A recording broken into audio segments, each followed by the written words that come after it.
Hi there, everyone. Hi. I'm excited about being with you today on this beautiful Saturday and to share some stories with you about ministry, because as I've been sharing all month, and I will be over the next couple months, is that this year is my 40th year celebration in ministry. And my husband and I have been in full-time ministry for 40 years, since the end of May 1981. Okay. And so now it's 2021. So it's 40 years. And it's also my 70th year of life in June. So I'm excited about that too. And looking forward to the next 10 years. But in this time, we've been reminiscing, and we've been going through photos and thinking back on stories. And so I want to share some precious stories with you over the next couple months. We're having a big celebration in June, and I'm looking forward to that. And it's going to be a lot of fun. But I want to share some story with you. And I also want to share some lessons that I've learned in being in ministry, things that the Holy Spirit has taught me during this time, because I think it might be valuable for you as well. So push the share button and have people join you in this and watch it. I think that they'll enjoy it. But I remember it was back in 1985. I had this urge in me to take a team from our local church down into Mexico. And so our pastor said, absolutely, do it. So we jumped into a vehicle and away we went with a bunch of youth from our church, and our pastor went with us as well. And we actually just went raw. I hardly even knew anyone in the area. We had one precious woman that we had connected with earlier, and her name was Sister Stamps, and she lived in the USA, just across the border from Tijuana. And she used to go in and feed the poor every single day. She would go in with all kinds of food, and she'd go and do church services and preach the gospel to the people, get them filled with the Holy Spirit. And she was an amazing lady, African American, full of the love of God, full of his joy. And so we would go and serve with her. But in 1985, we took this team down from our church and we went into Tijuana. And that year, I just felt, we've got to just go back here. We've got to establish a center right in Tijuana. We need to move a team right into Tijuana. And so I went home from that trip, and the burden just kept growing and growing and growing. And so I went before my leaders and I said, you know, the Lord has shown me that I need to start a base in Tijuana, Mexico. And they said, oh, and do what? And I said, I see it as an outreach center where we could have teams of people coming in from all over and serving the poor. I said, they're so poor and they're so hungry for Jesus, and they need so much help, and we can do it. And so they were kind of like, okay. And so how are you going to do this? Who are you going to take down to help you? And I said, I don't know, but God will give me the people. Once I pray into it, God will give me the people. And they said, well, how are you going to fund it? And I said, I don't know. I don't really have any money right now for it, but I know God will supply. And they said, and where's it going to be? Do you have property there? And I said, no, but I believe God will supply. If you give me the go ahead, I believe that God will be with me as I go and do it. And so they looked a little bit concerned, actually, because obviously it didn't make any sense in the natural. I had no money, no people, no place to go. It didn't make any sense, but they knew me well enough to know that because they'd seen me do other outreaches and other projects, they said, if you really feel this is God speaking to you, we're going to give you 6 months. Just go for 6 months. And if it's successful, then you can stay and do more. And if not, you're coming home. And you need to understand that we cannot give you any money. We cannot give you any help. We're unable to do that. And so I said, you got it, you know, and I was thrilled as could be. So I went into my prayer closet. And I said, okay, God, I'm just going to pray in tongues, and I'm expecting you to lead and to guide me. And so during my time of prayer over the next weeks, the Lord showed me the faces of some young people that I had met recently. And I called them. I said, hey, would you be interested in going on a faith adventure and starting an outreach center in Tijuana, Mexico to help the poor? And we can go preach the gospel and we can help meet their needs, and we can really reach out to the poor. And I said, I don't have any money to give you. You're going to have to just believe God, but it'll be a faith adventure if you want to come. And each and every one of those young people said yes. And so that now I had my team. So I got them praying too. And then we needed money, right? We didn't have a cent. And so the Lord gave me a download, an idea to have an outreach where I would invite up to 12 people for our first one, because we needed to get used to the environment and everything, and charge them each $100 for their whole week. That would include their room and board for that week. And so 12 people signed up for that. So now I had $1,200 to our name. We had $1,200. And away we were going to go down to Mexico to set up a base with that $1,200 and to host our first 12 people for the first week. Wow. When I look back now, it's just craziness, but God was in it. And we didn't have a vehicle. That was the other thing. And so we were praying into a vehicle. And then a man came to us and he said, you know, I've got this vehicle that I feel like I'm supposed to give to you. And it happened to be an 8-passenger van. And we had 8 people going down. And so I thought, this is amazing. My husband was able to fix it because there was a few broken pieces on it. So he fixed it and we were ready to go. And I told our team, bring 1 suitcase each only. And then we had 1 box of kitchen supplies and 1 box of office supplies. We got into that van and away we went down the I-5 from Vancouver area in Canada and drove straight down to Tijuana. We didn't even stop overnight, I don't believe. We just drove straight, changed drivers and got down there. But when we got there, you see, we didn't even have a place to stay. We just assumed God was going to get us one when we got down there. So when we got there, we had no place except this little apartment that a friend of ours let us stay in. And so we were there, all 8 of us. We had 1 room for the guys, 1 room for the girls. And we were just, you know, we were crammed, but I was excited to go out and find a place that we could have our outreach center. And because we were having a team come down in 1 month, we were having a team come down. So the Lord said to me, I don't want you going out looking for a place. I want you to just pray. Stay here and pray and worship. And I thought, okay, but our time's running out. I only have a month to get everything ready. And he said, I know that. I want you to pray and worship. And so we stayed there and we prayed and worshiped by the hour. I mean, hour after hour after hour, and all the way through day and night. We just were praying and worshiping and fellowshipping with the Lord. And so then the next day I was ready to get up early and go out and look for the place. He said, no, I want you to stay and pray again. Well, now I'm getting a little bit antsy. And then he said, stay and pray again. And so, okay, 3 days in a row now, we are in prayer. And I'm thinking, but we don't have a place for everyone's going to come in less than a month now. And we don't have a place set up. We don't have anything yet. And that night, a few guys on our team went down to do their laundry at the laundromat. And they took their guitar with them and started singing in the laundromat. And a whole bunch of people came around and started worshiping the Lord with them. And so they were doing outreach in the laundromat. And they preached the gospel there and, you know, led some people to the Lord, I believe, if I remember correctly. And then this man approached them. And he says, are you guys Christians? And they said, yes, we are. And he said, what are you doing here? And they said, well, we're here to start an outreach center to help the poor in Mexico, but we don't have a place. And we've got a whole team of people coming in less than a month, and we don't have a place.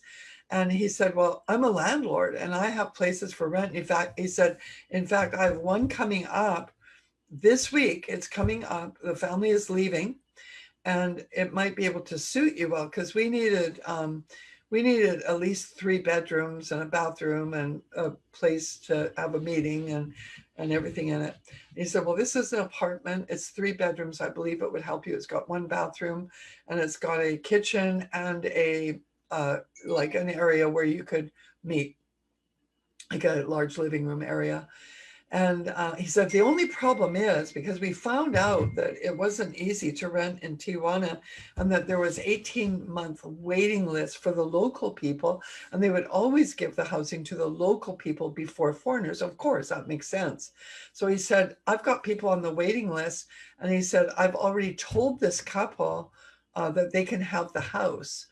So I'm waiting to hear back from them. But if they take the house, I have to give it to them because they're on the list. But if they choose not to, then you can have it. So we went into prayer and said, oh God, give them a better place. He calls us back the next day and said, you know what? I just got a call from this couple, and he just got a call. His company is moving him to Guadalajara. And so they're going to be moving and they don't need the house, so you can have it. So that's how we got our first house. And what we did is we went out and bought some lumber at the lumber yard. And it was 2x4s and 4x8 sheets of plywood.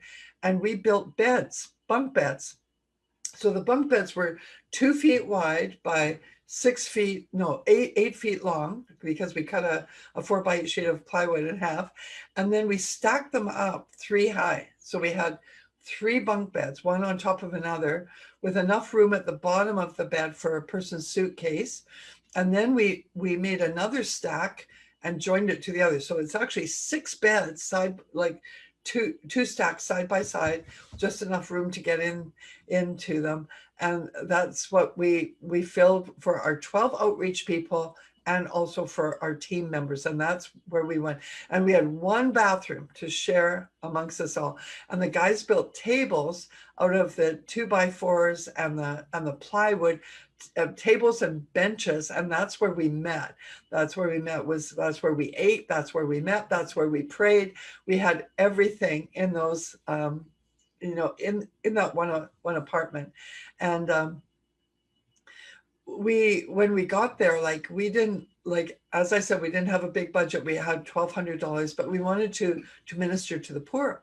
So I said to our team, I said, what I'd like to do is I'd like to give our clothes away. We can start. We don't have really much to give away, but we can start by giving our clothes away. So I said, I'd like to keep the clothes I have on me and one extra set to change into when I'm washing this one, and give everything else away. And so that's what we did. And we went into the colonias where the poor people were and went house to house and gave away clothing. And we also did it with our food. We only had a little bit of food, and I think we kept a loaf of bread and a bag of rice or something, and that was it. We gave everything away. So basically, we started our ministry by giving everything away. And one of the lessons that I want to share with you is that you can never outgive the Lord. Truly, in the measure you sow, that is what you reap. And so over the coming months, we just started to receive more and more and more. Money started coming in. People started donating to the outreach. We had clothing donated to us, so much so it would come down in truckloads, and even a boatload of shoes one time. It just came down in droves. We had so many clothes to give away. We couldn't give them away fast enough. And the same with the food. We had truckloads of beans and rice and all kinds of different food supplies that we could give to the poor every single day. We were distributing to the poor. And we had so much, we couldn't give it away fast enough. We had storage units in San Diego. We gave things away to different ministries that we worked with in the area. We were able to build houses. We were able to build medical clinics and help with medical supplies. We went into the prisons. We went in amongst the poor. We helped plant churches with Sister Stamps and different ministries that we worked with. It was amazing. So I'm going to try and put a picture on here right now, share a picture with you. And this is of our work in Mexico. And you're going to see, first of all, if we can do this, I'm just here with my assistant right now. We don't have a media team here, so we're going to try this on our own.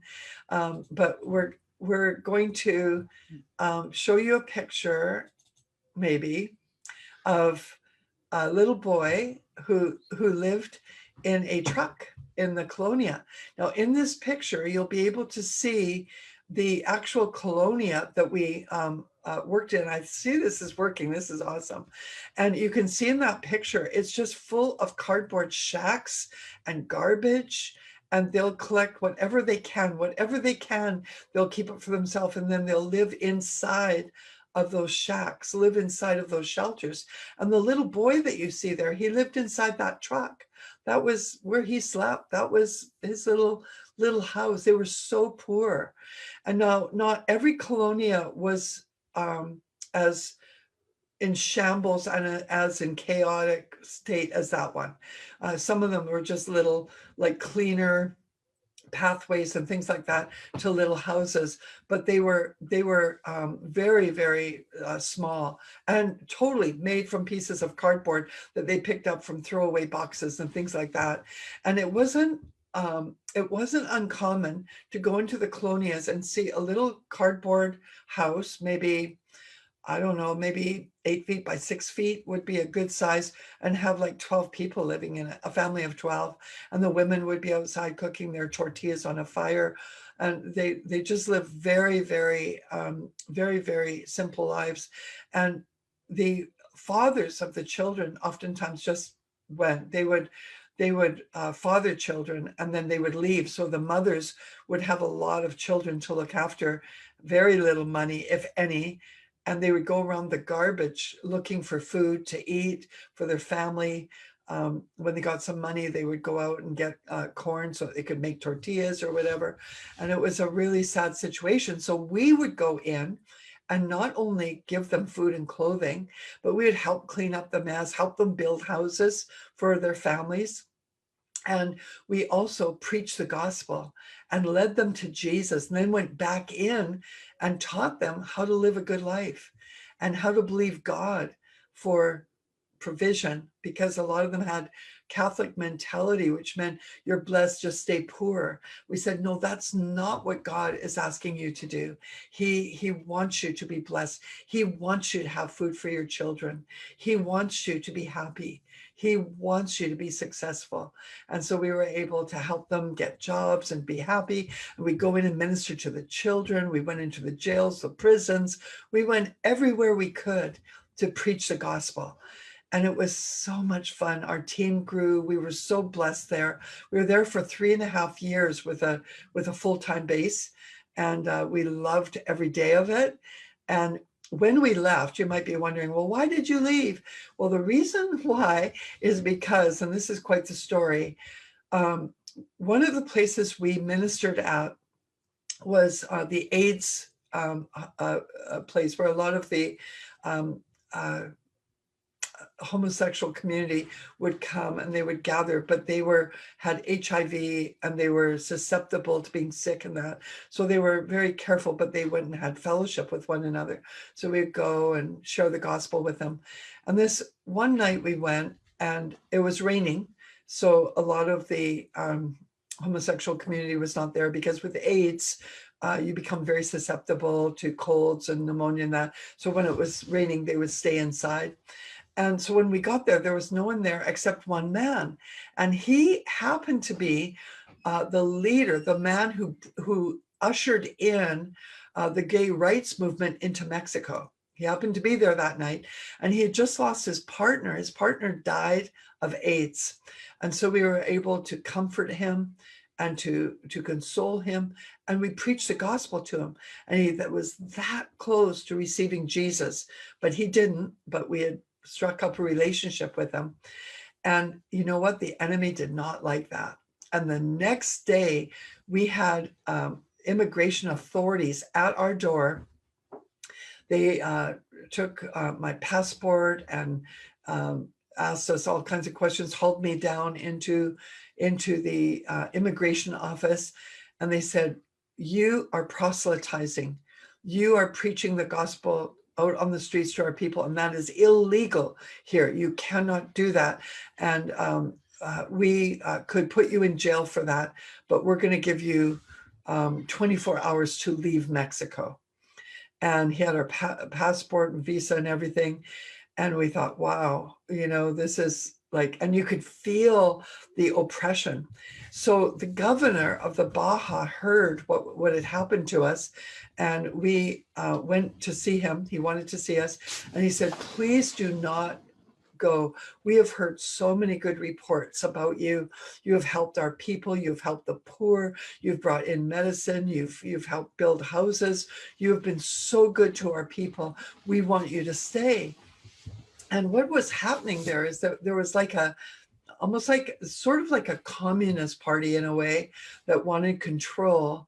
And there was factions within the Baja of this. And I said to him, I said, if you want us to stay, you have to promise us some protection, because we have people coming in, young people even from all over Canada, the United States, and different parts of the world to serve your people. And I don't want them put in jail or hurt or harmed in any way. And he said, well, I can't help you in that way. I can't give you any special paperwork or protection, but please do not go. And I said, well, if you can't give it to us, we have to go. And he said, well, I'm going to see if I can get you some extended time. So we did get a month. We had a month to move everybody out of Mexico, and it broke my heart. I could have stayed there my whole life. But we had to go. And it was interesting. It was almost like the protective grace, because we lived in a bubble.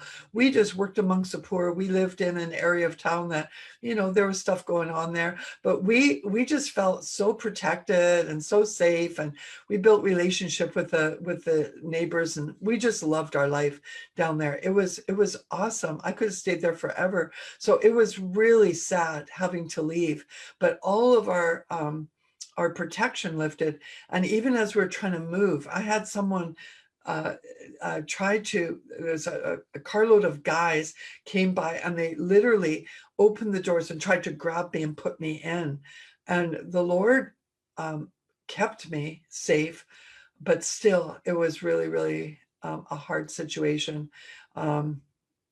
We could just feel the danger for that month that we were moving out. So that was our trip to Mexico. Went back to Canada. I actually took a sabbatical. I had a little bit of a burnout actually after I got back. And so, it took some time to recover from that, and then went on to other things, which I'll share with you. I'll share with you a lot of things in this next month or so. I want you to hear some stories, because God was so amazing. And there's power in testimony.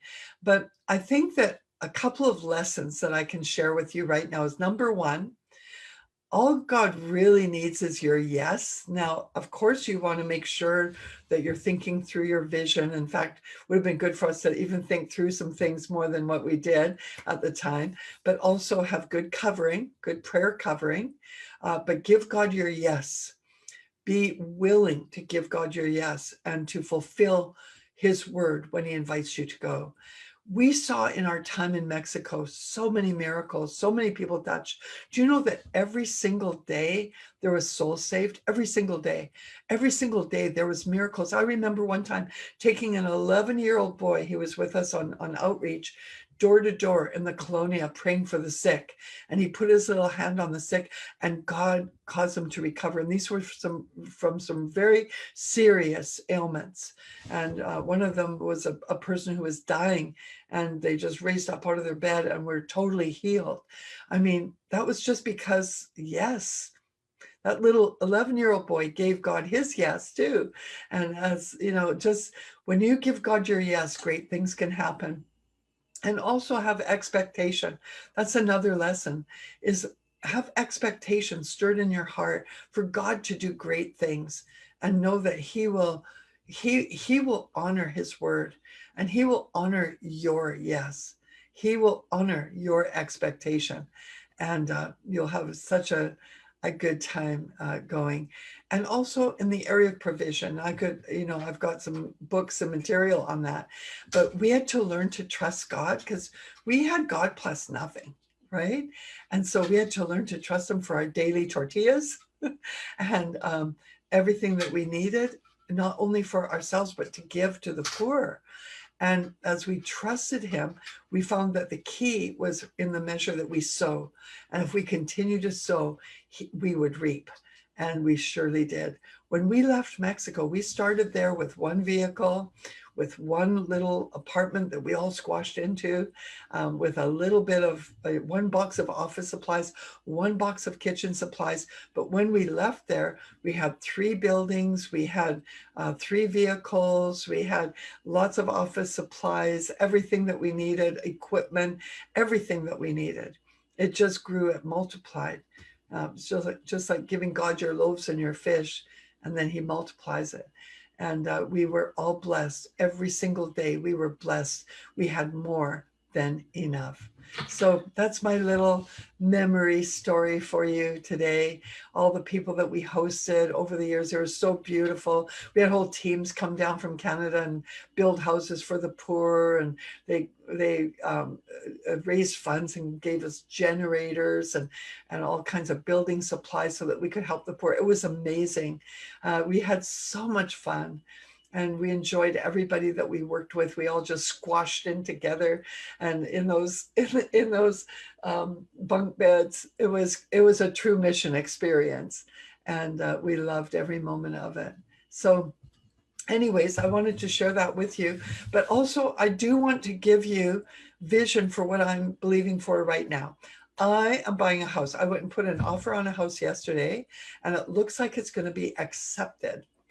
And we find out today, but it's almost like 100%. It's a 4-bedroom, 2-bathroom home that we're hoping to put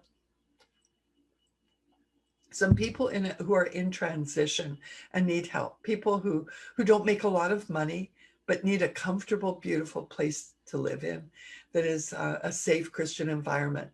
And so so we're buying the hope. We're calling it the House of Hope, because hope is joyful expectation of great things to come, right? So we want to put people in there that will have their expectation so great for a great life in the Lord, and who might at the time not have a lot of money for a room, but we'll be able to take 3 people in there, or maybe a family. We'll just see who God brings. But these will be people that we can help, give them a great place to stay. It'll be completely furnished with beautiful furniture is what I'm believing for. And so we started out believing for this project about a week and a half ago, I think it was. And at that time, I needed about $175,000 to add on to the 150 that I already sewed into the project. And now we only need 145,000 more. So we're already moving towards a goal. Now we close in 15 days. So there's a bit of an urgent need right now. And I would welcome your donation for anyone that would like to donate into the House of Hope, because not only do we have to buy the house, but we also have to furnish it as well. And so you can go to my website at patricia-king.com and go to the donate button there and find it. And I'm going to probably put a link up there for you, a direct link, so that you can just link to it. And it'll be easy to find. And I just want to encourage you to give into it. This is like my birthday project. And as I said earlier, I'm turning 70 in June, and I've got 40 years of ministry anniversary in the end of May. And so what I want to do is, I don't need any gifts myself. I'm so blessed. Ron and I live humbly. And so we are just happy and overflowing with everything that we need. And I don't need anything. So I said, Lord, I want to give a gift. Instead of receiving a gift, I want to give a gift to people who could use the encouragement. And I want to be a blessing.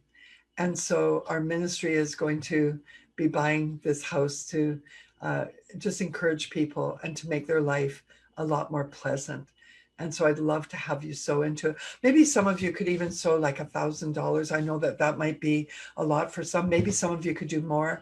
Maybe some of you only have $10 or whatever, but that's fine.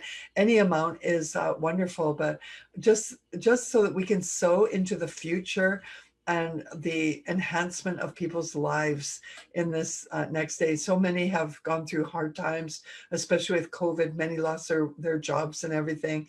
And we want to help make people's lives better for them.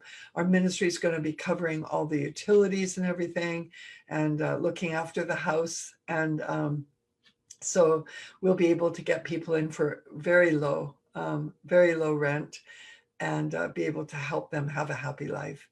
Okay, so go to patricia-king.com to help us out with that. And thank you so much for the way that you love people, and for the way that you love the poor, and those who are needing to transition into a better life, an easier life. Okay, and so we're looking forward to launching the House of Hope. Wouldn't it be great if we could have it all paid for in the 15 days? It would be so amazing. If we don't happen to reach our goal by then, we do have like a bridge loan, no interest, until my birthday. And so that's in place so that we can still get the house. And so we're looking forward to it. And then we get to go out shopping. I love shopping, and I want to buy beautiful furniture. I want to make the people that move into that house feel so special, that it'll be so full of hope, joyful expectation for a better day ahead for them. I'm excited, and I hope you are too. So God bless you. Remember again, patricia-king.com, and I'll put some more memories up here over the next couple of months, and we can rejoice together in all that God is doing. God bless.